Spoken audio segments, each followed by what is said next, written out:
Dwayne here again. We're going to talk for a moment or two about Chapter 7 bankruptcy, which is also known as a liquidation bankruptcy.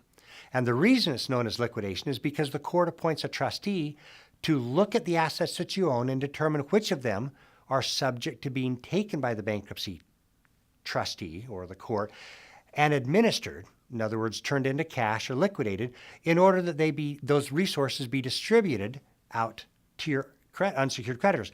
Remember that the reason for a Chapter 7 bankruptcy is for honest debtors to get a fresh start, a clean slate, a new beginning, a reset on their finances. But there's a second part of it, and that is that unsecured creditors are entitled to an equitable or pro rata distribution of whatever resources are available.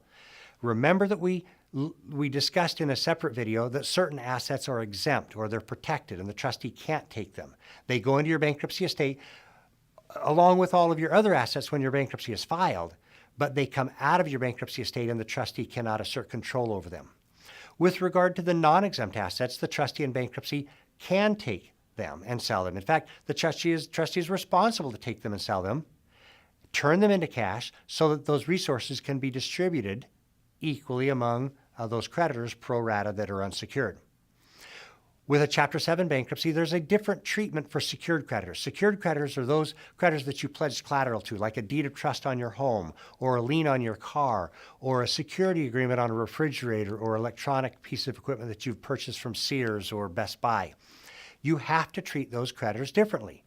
When we file the bankruptcy, your underlying promissory note is on its way to being discharged or erased.